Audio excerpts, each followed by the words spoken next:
গুৱাহাটী দিল্লীৰ আঞ্চলিক বাতৰি পঢ়িছো গায়ত্ৰী শৰ্মা চক্ৰৱৰ্তী। বিজেপিৰ জ্যেষ্ঠ নেতা নৰেন্দ্ৰ মোদীয়ে আজি একেৰাহে তৃতীয়বাৰৰ বাবে দেশৰ প্ৰধানমন্ত্ৰী হিচাপে শপত গ্ৰহণ কৰিব। ৰাষ্ট্ৰপতি ভৱনত সন্ধিয়া 7:15 প্ৰধানমন্ত্ৰী তথা নতুন চৰকাৰৰ শপত গ্ৰহণ অনুষ্ঠানৰ আয়োজন কৰা হৈছে। অনুষ্ঠানত ৰাষ্ট্ৰপতি শ্ৰীমতী দ্ৰৌপদী মুৰ্মুৱে প্ৰধানমন্ত্ৰী মোদী আৰু মন্ত্ৰী পৰিষদৰ সদস্যসকলক পদ আৰু গোপনীয়তা ৰক্ষাৰ শপত বাক্য পাঠ কৰোৱাব। প্ৰধানমন্ত্ৰী পদৰ বাবে মনোনীত হোৱাৰ পাছত নৰেন্দ্ৰ মোদীয়ে শুকুৰবাৰে ৰাষ্ট্ৰপতি শ্ৰীমতী দ্ৰৌপদী মুৰ্মুক সাক্ষাৎ কৰে আৰু চৰকাৰ গঠনৰ দাবী উত্থাপন কৰে।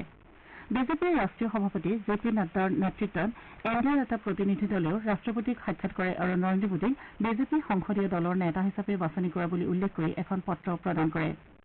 এনডিএৰ অংশীদাৰ দলসমূহৰ সমৰ্থনৰ পত্ৰও ৰাষ্ট্ৰপতিৰ ওচৰত অৰ্পণ কৰা হয়। উল্লেখযোগ্য যে চুবুৰীয়া আৰু ভাৰত মহাসাগৰীয় অঞ্চলৰ ভালেকেইখন বন্ধু ৰাষ্ট্ৰৰ ৰাষ্ট্ৰপ্ৰধান তথা চৰকাৰ প্ৰধানক এই শপত গ্ৰহণ অনুষ্ঠানলৈ আমন্ত্ৰণ জনোৱা হৈছে। শ্ৰীলংকাৰ ৰাষ্ট্ৰপতি ৰাণীল বিক্ৰম সিংঘে, মালদ্বীপৰ ৰাষ্ট্ৰপতি ডঃ মহম্মদ মইজু, চিচিলিৰ উপ ৰাষ্ট্ৰপতি আহমদ আফিজ, বাংলাদেশৰ প্ৰধানমন্ত্ৰী শ্বেখ হাছিনা, মৰিছাছৰ প্ৰধানমন্ত্ৰী প্ৰবীন্দ্ৰ কুমাৰ জগনাথ, নেপালৰ প্ৰধানমন্ত্ৰী পুষ্পকমল দাহাল প্ৰচণ্ড আৰু ভূটানৰ প্ৰধানমন্ত্ৰী শ্বেৰিং টুব্গেই শপত গ্ৰহণ অনুষ্ঠানত উপস্থিত থাকিব। মালদ্বীপৰ ৰাষ্ট্ৰপতি, ভূটানৰ প্ৰধানমন্ত্ৰী আৰু মৰিছাছৰ প্ৰধানমন্ত্ৰী শপত গ্ৰহণ অনুষ্ঠানত ভাগ লোৱাৰ উদ্দেশ্যে আজি পুৱা নতুন দিল্লীত উপস্থিত হয়। ইফালে বাংলাদেশৰ প্ৰধানমন্ত্ৰী আৰু চিচিলিৰ উপ ৰাষ্ট্ৰপতিয়ে শপত গ্ৰহণ অনুষ্ঠানত অংশ লোৱাৰ বাবে ইয়াৰ পূৰ্বে ৰাষ্ট্ৰীয় ৰাজধানী চহৰ নতুন দিল্লীত উপস্থিত হয়। উল্লেখযোগ্য যে আকাশবাণী দিল্লীয়ে সন্ধিয়া 4:45 পৰা শপত গ্ৰহণ অনুষ্ঠানৰ চলন্ত বিৱৰণী পোনপটীয়াকৈ প্ৰচাৰ কৰিব। এই কাৰ্যসূচী আকাশবাণীৰ FM গোল্ড, ইন্দ্ৰপ্ৰস্থ আৰু আকাশবাণী লাইভ নিউজ চেনেলত শুনিবলৈ পোৱা যাব। আকাশবাণীৰ ইউটিউব চেনেল আকাশবাণী AIR যোগেও এই অনুষ্ঠানৰ পোনপটীয়াকৈ প্ৰচাৰ কৰা হ'ব। অসমীয়া শ্ৰোতাৰ বাবে আকাশবাণী গুৱাহাটী কেন্দ্ৰৰ যোগে এই অনুষ্ঠানৰ বিৱৰণী আঞ্চলিক ভাষাত প্ৰচাৰ কৰা হ'ব। একেদৰে আহমেদাবাদ, বেংগালুৰু, কটক, চেন্নাই, হায়দৰাবাদ, ইম্ফল, কলকাতা, মুম্বাইৰ তিৰুৱনন্তপুৰম কেন্দ্ৰৰ যোগেদিও স্থানীয় ভাষাত এই অনুষ্ঠানৰ বিৱৰণী প্ৰচাৰ কৰা হ'ব। ইয়াৰ পৰিপ্ৰেক্ষিতত আজি সন্ধিয়াৰ আঞ্চলিক বাতৰি 6:45 পৰিৱৰ্তে 6:30 প্ৰচাৰ কৰা হ'ব। আনহাতে 7:10 অসমীয়া বাতৰি নিশা 8:35 প্ৰচাৰ কৰা হ'ব। অৱশ্যে শপত গ্ৰহণ কাৰ্যসূচী দীঘলীয়া হলে এই কাৰ্যসূচী শেষ হোৱাৰ লগে লগে বাতৰি প্ৰচাৰ কৰা হ'ব।